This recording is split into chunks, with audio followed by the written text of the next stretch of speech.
और अल्हम्दुलिल्लाह मैं कुछ 10 लाख रुपए का लाइट सुसेक्स का चूज़ा अब तक परचेज़ कर चुका हूँ, जो मेरी ज़ाती परचेज़ है। मैंने इस ब्रीड को बड़ा ज़बरदस्त पाया है।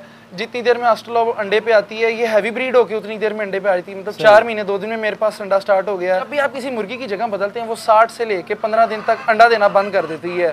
खरीदें, जब भी कभी आप बाहर से इंपोर्ट शुरू कर देते हैं, खा वो गाड़ियाँ हैं, वो मोटरसाइकिलें हैं या वो बर्ड्स हैं, तो जब भी आप इंपोर्ट किसी चीज़ की ज़्यादा कर देते हैं, उसकी लोकल मार्केट तबाह हो जाती है। और एक और मैं पैगाम देना चाहूँगा लोगों को, अगर अजीब भी लगे, कि कोशिश करें शादियाँ 2 3 4 करें जितनी आपकी जेब हालात और वाक़यात अक्सर मुफ्ती तारिक मसूद कहते हैं ना कि हालात की तो कोई गारंटी नहीं, लेकिन सवाब की गारंटी है।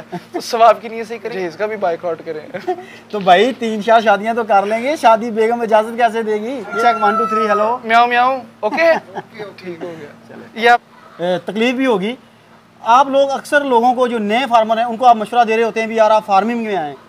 तो फार्मिंग में आने की वजह आप जैसे आप बता रहे हैं, एक मेरा जो दोस्त है उसने 16 लाख का नुकसान किया है।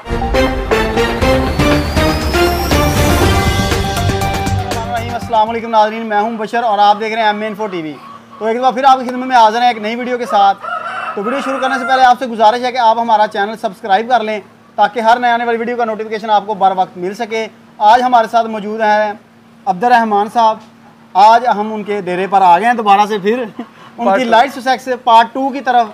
तो आइए आज हम इनसे जानते हैं लाइट सुसेक्स का बिजनेस कैसा है और किस तरफ जा रहा है, अप हो रहा है, डाउन हो रहा है, क्या हो रहा है, कैसी इसकी मार्केट रहेगी, अब इनसे जानते हैं। अस्सलाम वालेकुम। वालेकुम सलाम जनाब, क्या हाल है? अल्हम्दुलिल्लाह मुशर्रफ भाई, आप ठीक हैं? अल्लाह का शुक्र। अच्छा रहमान भाई, आप हमें ये बताएं, आप ये अपना लाइट सुसेक्स की तरफ क्यों आए?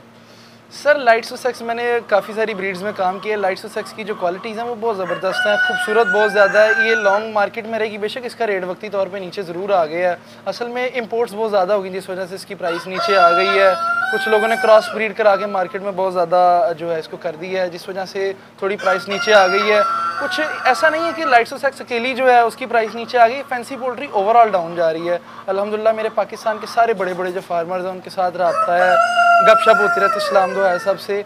तो ऐसा नहीं है कि सिर्फ यही, वाइन डॉट भी बहुत ज़्यादा उसकी प्राइस भी नीचे गई हुई है और अयाम सुमानी की भी प्राइस नीचे गई हुई है। ओवरऑल डिमांड भी नीचे आई है दरअसल, जिस वजह से थोड़ा सा पैनिक मचा हुआ है। उसकी रीज़न जो मुझे सिर्फ एक नज़र आती है, बहुत ज़्यादा इंपोर्ट्स हो गई। और मैं तमाम देखने वालों से, हर देखने वाला बंदा ये समझे मैं उससे बात कर रहा हूँ कि रिंग बर्ड्स का बाइकआउट करें, रिंग बर्ड्स ना खरीदें। जब भी कभी आप बाहर से इंपोर्ट शुरू कर देते हैं, खा वो गाड़ियाँ हैं, वो मोटरसाइकिलें हैं या वो बर्ड्स हैं, तो जब भी आप इंपोर्ट किसी चीज़ की ज़्यादा कर देते हैं, उसकी लोकल मार्केट तबाह हो जाती है। तो आप आने वाले दिनों में वाइन डॉट इंपोर्ट करें, यहाँ सुमानी इंपोर्ट करें, कुछ भी इंपोर्ट करें, उससे लॉन्ग रन में बहुत ज़्यादा ख़राब हो जाएगा जो फार्मिंग का बिजनेस है। तो वो कहते हैं ना कि दिहाड़ी की सोच ने पाकिस्तान को तबाह किया है, तो फैंसी पोल्ट्री इस तरह तबाह हो रही है।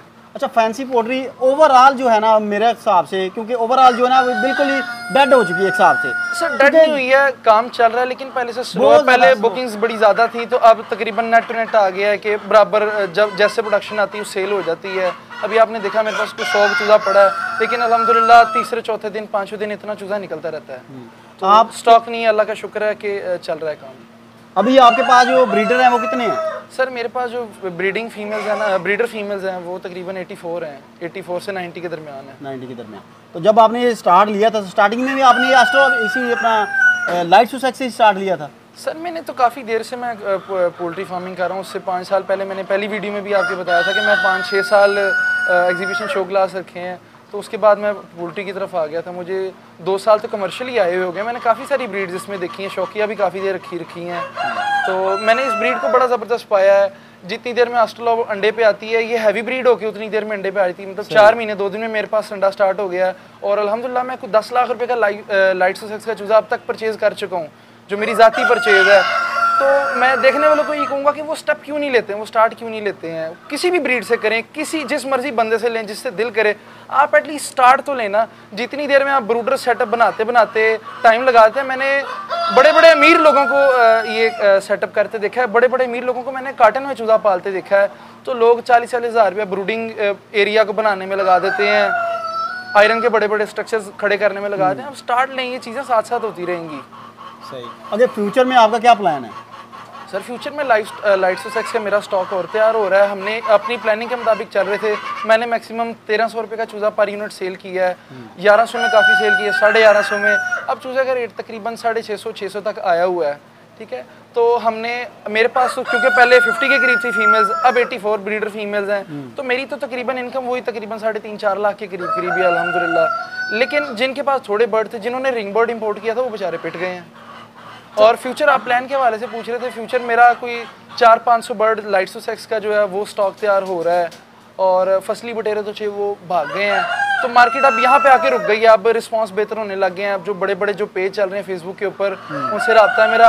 अब सेल्स की जो एड्स हैं वो काफ़ी कम होने लग गई हैं। जो सेल्स की एड बहुत ज़्यादा पिछले दिनों आ रही थी, अब मार्केट में बेहतरी आ रही है अल्हम्दुलिल्लाह। तो ये एकदम से क्यों बैठ गई ये सर मैंने आपको बताया कि बहुत ज़्यादा पिछले 2 सालों के अंदर बहुत रिंग बर्ड इम्पोर्ट हुआ है। मेरे इम्पोर्टर दोस्त भी हैं, मेरे जो दोस्त हैं दूसरे भी इम्पोर्टर्स भी हैं, सब में उठना बैठना सलाम दुआ है। तो मतलब पता ये चला कि एक इम्पोर्टर ने जो है 6-6 हज़ार लाइट सुसेक्स इम्पोर्ट की है। तो इतना लोगों ने ख़रीदा है, लोगों ने गाड़ियाँ बेच के, रिक्शे बेच के, अपनी बीवियों के जेवर बेच के, अपनी सेविंग्स को तबाह करके रिंग बर्ड ख़रीदा है। और एक बंदा जिसने भी होंडा सिटी बेची 17 लाख रुपए की, और वो अगले दिन रो रहा था कि यार मेरे से मिस्टेक हो गई है। तो मैं हमेशा डिस्करेज करता हूँ। मेरे दोस्त हैं, मैंने पिछली वीडियो में भी बताया था, 16 लाख रुपये का रिंग बर्ड उन्होंने इम्पोर्ट किया है, और हार्डली उन्हें कोई 7 महीने हुए हैं। पोल्ट्री में मेरे मुताबिक 3 महीने में पैसे पूरे हो जाते हैं। उनके अभी तक 3 लाख रुपये अभी नहीं रिकवर कर सके। वो 18 लाख रुपये सेटअप पे लगा चुके हैं, 3 लाख रुपये अभी नहीं उन्होंने रिकवर किया। फार्म उनके एक्सपेंसेस भी हैं, नए बंदे से जो अखराजात हैं वो भी डील नहीं होता सही तरह से, लेबर भी रखी होती ज़ाहिर है।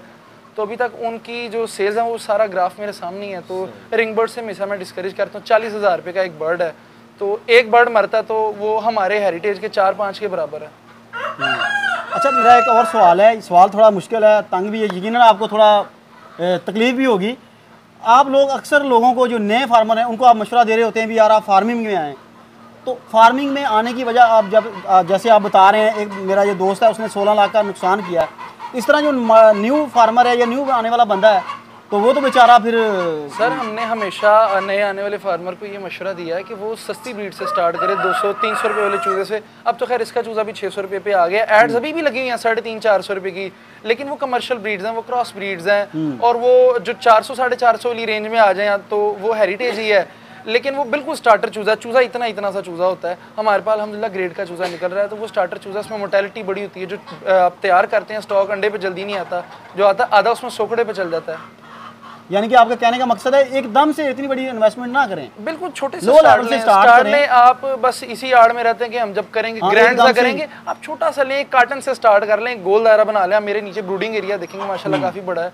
तो हमने स्टिल आज के दिन तक गत्ते के ही ब्रूडर्स बनाए हुए हैं, जालियों के ही बनाए हुए हैं। तो आप हमें अपनी बताएं ना, जब आपने ये स्टार्ट किया था, आपने कहाँ से स्टार्ट लिया था, कितने? सर मैंने तो शौकिया किया था, और मैंने शौक में काफ़ी सारे पैसे खर्च दिए थे। तो मतलब मैं एक लोगों से ये कहना चाहता हूँ कि मतलब मैं, मेरी उम्र 21 साल है, तो अगर मैंने अब तक सिर्फ 10 लाख रुपए का लाइट सुसेक्स का चूज़ा परचेज कर लिया है, तो आप 1 लाख रुपए, 10,000 रुपये खर्चते वक्त भी घबरा रहे हैं। आप बिलीव करें कि रात को तहज्जुद के वक्त भी कॉलें आ रही थी, फजर के वक्त भी कॉलें आ रही थी। हम इसीलिए जो है ना डिस्करेज करते हैं कि हम अपना नंबर नहीं लगाते, क्योंकि रिज़्क़ में जाने बिल्ला, शिफा में जाने बिल्ला, रिज़्क़ और शिफा दोनों मेरे रब के हाथ में है। बेशक। तो हम कभी नहीं किसी को कहते कि हमसे आगे परचेज करें। जिसका दिल करता है, समझ में आती है, वो ले। हम नहीं कहते लाइट सुसेक्स रखें, जो सी चीज़ पसंद आती है, जो समझ आती है, आप उससे काम स्टार्ट करें। प्लीज़ आप स्टेप तो लें। ये बड़ी रेवोल्यूशन है कि हमारा एक फार्म पे एक लड़का आता था, वो रिक्शा चलाता था। अल्हम्दुलिल्लाह सीजन स्टार्ट होने वाला है, उसके स्टॉक, उसके बाद तकरीबन जो वाइट बैंटम है वो 600-650 के करीब ब्रीडर फीमेल हो गई है। तो जब उसका स्टार्ट होगा तकरीबन 20 से 25 हज़ार रुपया अगले 6 महीनों की अगर मैं एवरेज निकालूं तो 20 से 25 हज़ार रुपया पर डे उसकी इनकम होगी। तो ये रेवोल्यूशन है भाई, ये बड़ा रेवोल्यूशन है। उसको 3 साल लग गए हैं, ऐसा नहीं कि उसने एकदम से 10 लाख रुपए इन्वेस्ट किया। आप स्लो एंड स्टडीली आए, आप बहुत स्पीड में आना चाहते हैं, बहुत बड़ा कुछ करना चाहते हैं, ऐसा नहीं होता अनफॉर्चुनेटली। अच्छा अब्दुर्रहमान भाई, जैसे ये फैंसी पोल्ट्री है या और भी पोल्ट्री फार्मिंग है, इसमें बहुत ज़्यादा तो मुश्किलात का दरपेश हैं। इसमें जैसे कि आप वेंटिलेशन का हिसाब लगा लें, गर्मियों में, सर्दियों में मुख्तलिफ तरह के इसमें आते हैं, मुश्किलात दरपेश हैं। उनके लिए आप क्या इक़दाम करते हैं? भाई हम काफ़ी कुछ करते रहते हैं। अब इसमें हम टू द पॉइंट बात करेंगे कि हम इसमें काउंसलिंग लोगों की बेसिकली कर रहे हैं। तो हमारा जो बेसिकली यूट्यूब के ऊपर ना हमने चैनल बनाया, उसके ऊपर इंशाल्लाह वर्किंग 2-3 दिन में स्टार्ट करने लगे हैं। तो उसमें कहानी इस तरह है कि वेंटिलेशन के मसाइल हैं, डिजीज़ है, वैक्सीन है, छोटी छोटी टेक्निक्स हैं, बॉटल्स किस तरह प्लेस करनी है, और हमारा बेशुमार चीज़ों से नुकसान होता है। टेम्परेचर फ्लक्चुएट कर जाता है मशीन का। अभी इस महीने में इसे 35 डेज़ पहले जो मंथ गुजरा है, मतलब उसमें मेरा 7 लाख रुपए का नुकसान हुआ एक महीने के अंदर अंदर ना। तो वो सारे नुकसान से आपको आगाही कि हमने कहाँ मिस्टेक की, कहाँ हमारे साथ मौसम का अप डाउन हो गया, तो हम ये सारी चीज़ें अपने चैनल में ये डिटेल्स बताएंगे। ये बेसिकली शॉर्ट इंटरव्यू है कि लोगों के लिए मोटिवेशन का सोर्स बने। जो समझ रहे हैं लाइट्स टू सेक्स फ्लॉप हो गई, स्टिल चूजा तो बिक रहा है। आप मुझे बताएं जिन लोगों ने पैनिक होकर ब्रीडर बेचना शुरू कर दी है, 10,000 की मुर्गी, 9,000 की, 11,000 रुपये की मुर्गी बेच रहे हैं। मैं टू द पॉइंट खुली ओपनली हर चीज़ बात करता हूँ फ्रैंकली, कि जो लोग 8, 9, 10,000 की ब्रीडर मुर्गी बेच रहे हैं जो उनके पास अंडे दे रही है, जब भी आप किसी मुर्गी की जगह बदलते हैं वो 60 से लेके 15 दिन तक अंडा देना बंद कर देती है। तो आप कोई भी दूसरी ब्रीड उसको अल्टरनेट में लेके आएंगे, या तो आप भाग जाएंगे, आप उसके लिए कोई अल्टरनेट ब्रीड लेके आएंगे। आपने इतना टाइम लगाया ब्रीडर बड़ा की है, ठीक है, तो आप कोई भी ब्रीड लेके आते हैं, फॉर एग्जांपल आप सिल्की ले आते हैं, वो अंडा उसका एक तो कम है। जब आते हैं स्टार्टर अंडे, उनके अंदर से सारा बच्चा नहीं निकलता, उसमें से 80-20 की रेशो होती है। 20% 100 में से चूज़ा निकलना शुरू होता है और ऑनवर्ड 90% तक चूज़े की रेशो जाती है। तो इसके अलावा जो सी भी ब्रीड आप लेके आएंगे, कोई भी ब्रीड आप स्विच करते हैं कभी भी किसी के ऊपर, वो टाइम लगता है। तो एक मिसाल है कि मैं इसमें से 2 लाख रुपये महीने का रेवेन्यू जनरेट करना चाहता हूँ, इससे इनकम जनरेट करना चाहता हूँ 2 लाख रुपये की, तो उसका क्या तरीक़ेकार है। तो आप अगर इसी तरह ही वाइंड आउट आ गई, वाइंड आउट पिट गई, लाइट्स टू सेक्स आ गई, वो पिट गई, आर हेरिटेज पिट गई, हॉस्टल ऑफ हेरिटेज पिट गई, कितनी सारी ब्रीड्स पिटेंगी। अपने तरीक़ेकार को दुरुस्त करें आप। जो इंपोर्ट्स बहुत ज़्यादा बढ़ गई, जिस वजह से उसको डिस्करेज करता हूँ मैं कि इंपोर्ट, हम जब बर्ड की फील्ड में भी काम करते थे तो हम हमेशा डिस्करेज करते थे कि अपने लोकल फैंसियर से बर्ड लें, इंपोर्ट ना करें, इंपोर्टेड बर्ड की तरफ ना जाएं। एक तो उसकी रेजिस्टेंस बड़ी कम है हमारे एटमॉस्फेयर के मुताबिक। आप परचेज कर लेते हैं, सडनली आपको पता चलता है कि जिस मालिक का बर्ड खरीदा उसका 25-30% तो बर्ड वैसे ही मर जाता है। सही। मान भाई आप अपने चैनल का नाम भी बता दें और उसका जो भी आप उस पर वर्किंग कर रहे हैं सारी ओवरऑल बता दें। सर हम उसके ऊपर अपनी सारी वर्किंग बताएंगे, जो मुझे 7-8 साल हो गए हैं बेसिकली फार्मिंग के अंदर, उससे रिगार्डिंग एक्सपीरियंसेस आपको बताऊंगा। लेबॉरेटरीज़ के बारे में बताऊंगा, लाहौर में कहाँ है, कमर्शियल मार्केट्स कहाँ पे हैं, मार्केट टू मार्केट काम क्या होता है, फैंसी फार्मिंग क्या होती है, इस तरह बहुत सारी चीज़ें जो मैं आपको बताऊँगा। नाम भी बता दें। चैनल का नाम है IV पोल्ट्री फार्मिंग ना, आप डिस्क्रिप्शन में आपकी लिंक दे देंगे, आप उसको ठीक है। ये आपको इधर मेरे चैनल पे भी आपको उसकी लिंक नज़र आ जाएगा।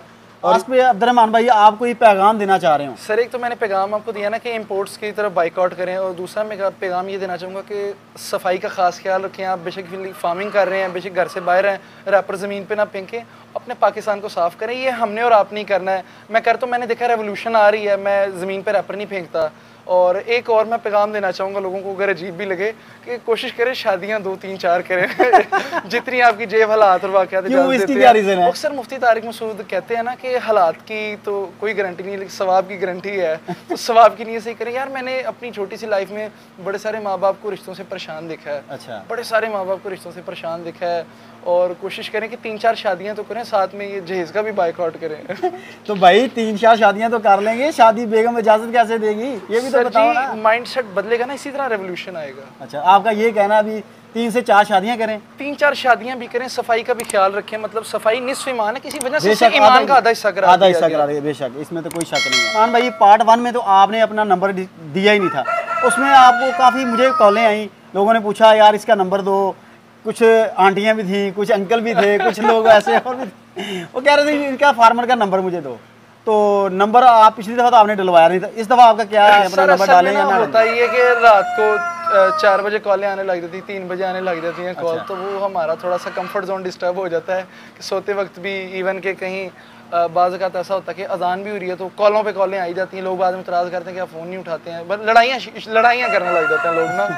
तो मतलब नंबर आपको दे देते हैं। मकसद ये कि जिसने भी कोई काउंसलिंग भी किसी को चाहिए वो टू द पॉइंट बात करे, कोशिश करे 5 मिनट के अंदर अंदर फ़ोन डिस्कनेक्ट। माफ़ी के साथ बड़ी सारी कॉल्स आती हैं। अच्छा, किसी को भी काउंसलिंग की ज़रूरत हो हम उसके लिए भी हाजिर हैं, और अगर किसी को बर्ड चाहिए नहीं चाहिए वो मसला नहीं है। हमें अल्लाह का शुक्र है, राय भी लेना चाहता भी ठीक है जी, राय लेने के लिए भी कॉल कर सकते हैं। जी, राय लेने के लिए भी हर तरह कर सकते हैं आप, लेकिन शॉर्ट सी बात करें, कोशिश करें, लेकिन टाइम का थोड़ा सा ख्याल करें कि अजान का टाइम ना हो। और उसके अलावा जो है ना, 12 बज रहे हों क्योंकि भाई ने सोना होता है, आप लोग 12 बजे के बाद कॉल करते हैं, तो ये भी अच्छी बात नहीं है। अक्सर लोग पूछते हैं कि कोई दूसरे शहर में उन्हें अगर कार्गो की सहूलत हो, अगर तो कोई 2-3 घंटे के रेंज के अंदर जो है शहर है किसी का, तो वहाँ हम कार्गो कर भी देते हैं, लेकिन मेजरली हम कार्गो से अवॉइड करते हैं। अब तो मौसम ठंडा, इतना मसला नहीं है, लेकिन जो कराची वगैरह से कॉल्स आती हैं, दूसरे दूर दराज इलाकों से कॉल्स आती हैं, तो हम उनको ये कहते हैं कि आपके आसपास बहुत लोग बेच रहे हैं, आप उनसे परचेज कर लें, कोई ऐसा मसला नहीं है। हमारा बेसिक मकसद वीडियो बनवाने का आप लोगों को माल बेचना नहीं होता,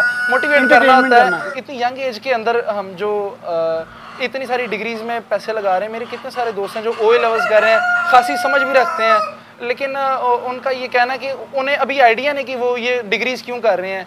तो बजाय इसकी कि जिस बाप के 4-5 बच्चे हैं वो 4-4 लाख रुपया 5-5 लाख रुपया सेमेस्टर की फीस भर रहा है, बजाय उसकी अगर उनके बच्चे 2-2 3-3 लाख रुपया कमाने लग जाएं, खा फार्मिंग करें, खा वो ई कॉमर्स की तरफ चले जाएं, कोई ऑनलाइन कोई और काम कर लें, कोई उनको रिटर्न आनी शुरू आज स्टार्ट करेंगे तो 1-2 साल के अंदर उनकी कोई साख्त बनेगी ना। सही है ना, बेहतरी आ सकती है कि जो पॉकेट मनी लेने वाले बच्चे हैं वो कम से कम सेल्फ एम्प्लॉयड हो जाएं। जी बिल्कुल।